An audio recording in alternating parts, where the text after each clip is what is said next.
Hello and welcome to yet another edition of Solent Sports Scoop. He's Jamie Hawkins. And he's James Sloan. Coming up on today's show, we take a look at the Solent women's volleyball team as they prepare for a season away from the Bucks League. And if that wasn't enough, we will also begin a series of special films looking at sports that you might not have tried before. Yes, indeed. Our reporters will be undergoing easy step-by-step guides, Or so they think. aimed at offering a fresh perspective of sports that can be taken part in right here at Solent. Yeah, it's exciting stuff. But before then, let's see what Matt Smart found out when he went to East Park Terrace earlier this week. Power, agility, communication and teamwork are just some of the requirements needed for the sport of volleyball. Considered a fun sport in the summer, life isn't a beach for these girls who are going through some intense training in preparation for their Southampton District League campaign.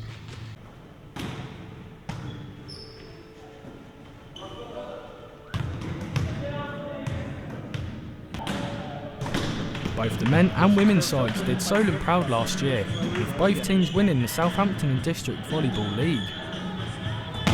Girls captain Marika Skeblikova was part of last year's success. So last season was a successful one for you guys, wasn't it? Yes, it was successful. We won both competitions and our coaches were proud of us. And how confident are you repeating that this year? Quite kind of scared because the new people that came this year. I'm not really sure that last year how we're going to train them and we can kind of repeat again. Yeah, how much time have you had to work with the new players? Well, it depends. I mean, some of the people are very good, but some are quite kind of scared to me. I'm trying to work as much as we can, but due to only having two days of training, for me, it's quite difficult. How confident are you going into the match on Friday? To be honest, it's going to be pretty exciting because I don't know what's going on. The volleyball squad were determined to participate in the Bucks League this year to test their skills against fellow universities. However, Solent missed out on a place once again. What's the standard like in the District League? The standard is quite high, but then in Sadwa it's quite low, so we went to the Bucks. However, we weren't sure last year if we're going to have enough players and if they're going to be that good, so we stayed with Sadwa. The girls must now concentrate on retaining their District League crown starting this Friday. Matthew Smart reporting from East Park Terrace. Thanks, Matt. Well, now it's time to look at the second most popular sport in the country. Harry Wall has more. While badminton may not receive the coverage of other sports, it's actually the second most participated in the UK behind football only. At Southampton Solent University, badminton continues to grow in popularity. At this year's sports fair, the team had 80 people signing up.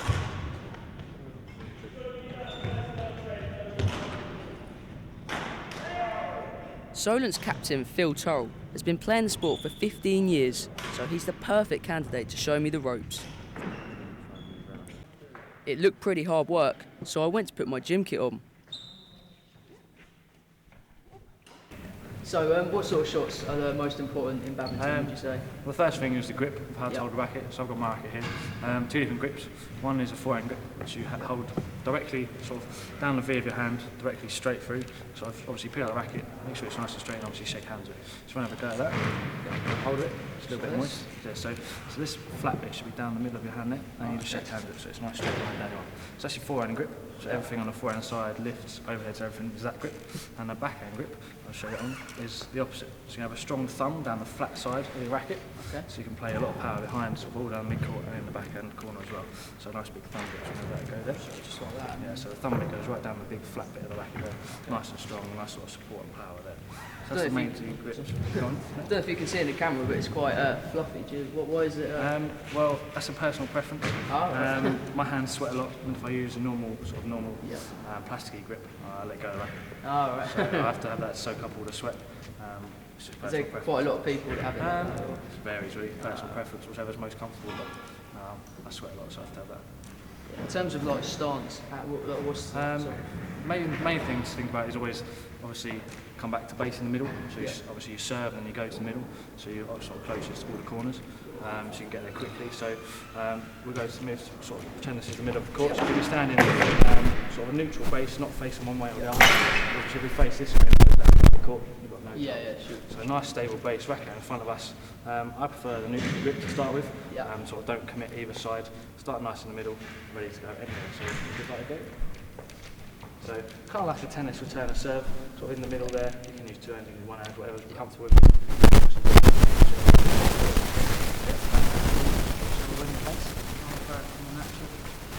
Got some skills. That's a bit of tennis, that is. Yeah, that's an old drop shot. Yeah, so difference with tennis and badminton is a bit more wrist. Yeah. So obviously you still use your arms, still use your body, but tennis you've got a strong wrist. This one you have a bit of flexibility, a bit of skill, a bit of power. In terms of the shots you make, is there any sort of preference you have, or like are you trying to lob people or something? Just stab it just over the net?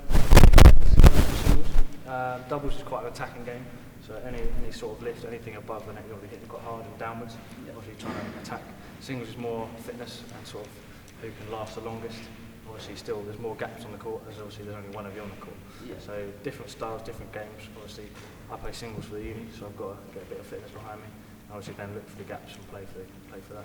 Yeah, so you're not just like sort of going brute power, you've just you've got to Yeah, mix it you've up got a to little move bit. around, you've got to Yeah. hit sort of corner to corner, move them around, try and put on that position, and then obviously go for the power to finish Yeah, around. do you find that's often like the best way to sort of wear them out and then go for the kill? Obviously, if they're even skilled to you, obviously you've got to try and move them about, wear them out, and then find the gap. There's no point trying to smash through them if they're just standing there. So.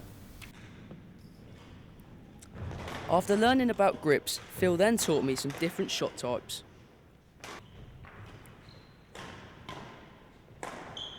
First thing that always start is the forehand serve. Yep. Quite simple really. Nice stable base. Obviously the net is going to be behind the camera there. I've got a few shots. Nice stable base.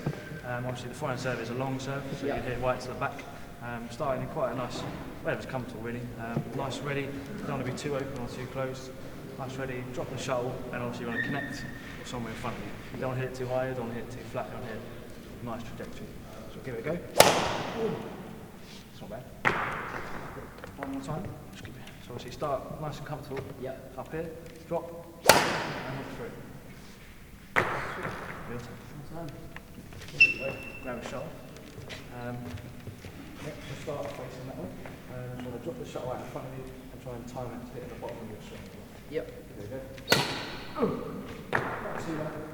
Try and just use your arm, you don't have to swing your body too much. Oh, right, okay. Try and sort of simplify it a little bit. Yep. So just a bit more relaxed. Use a bit more of your wrist. No, a little more practice. There's too much over there. Give it a bit.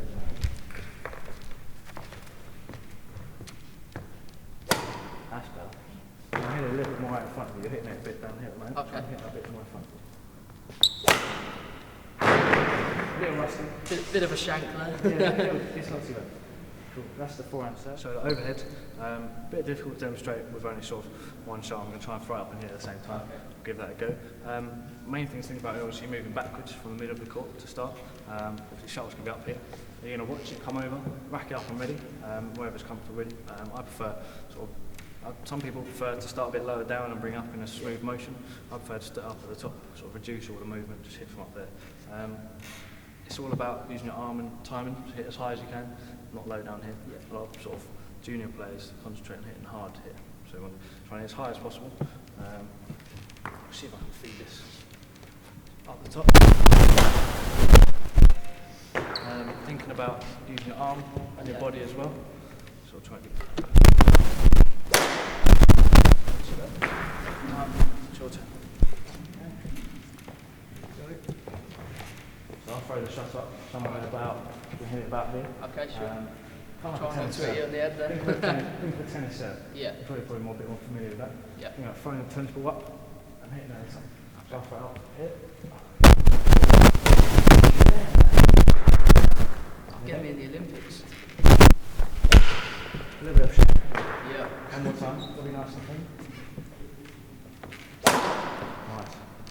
Pretty good actually.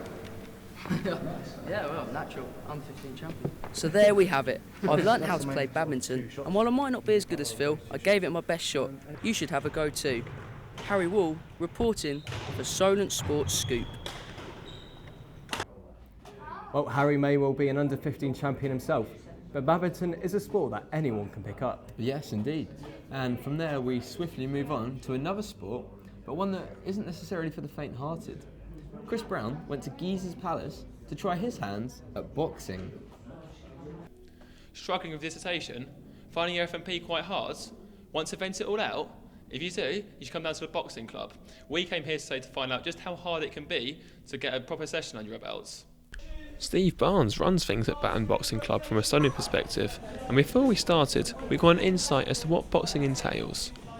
So how long have you been in charge of this whole boxing thing for? This is my third season now, so we did obviously the 2 years prior.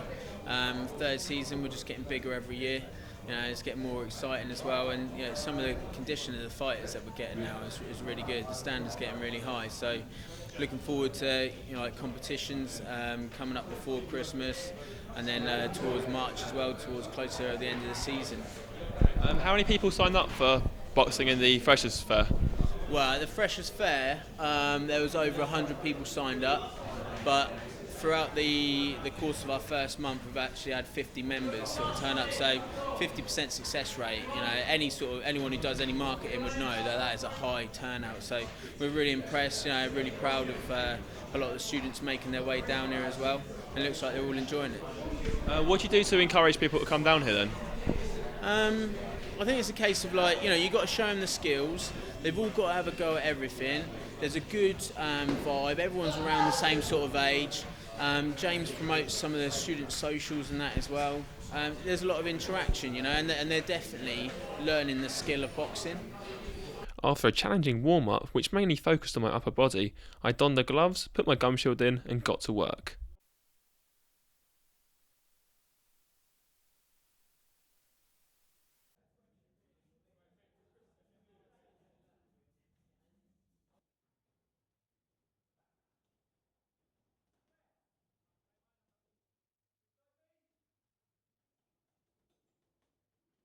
Well, as you can see from my physical appearance, it's going rather tough.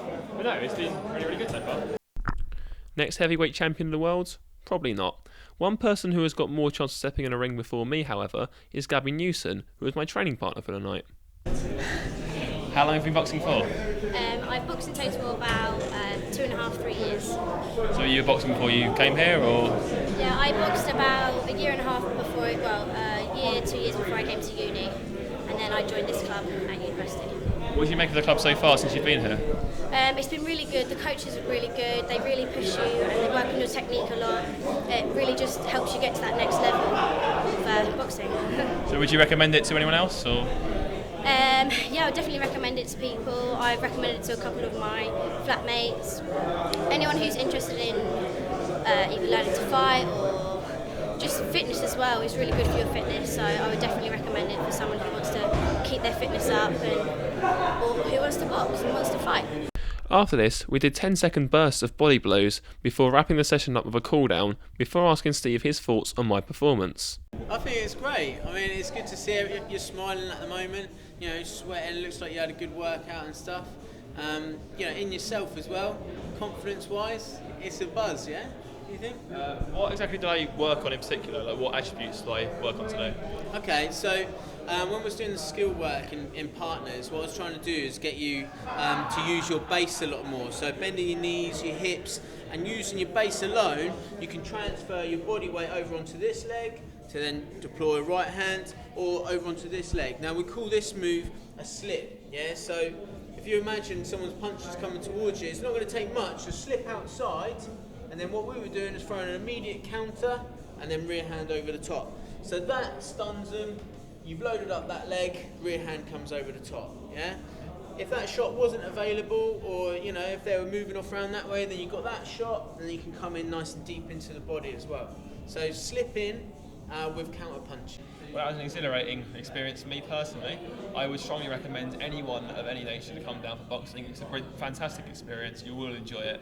And so come down and join Steve, and I'm sure you'll have a good time. I'm Chris Brown, reporting from the Boxing Club.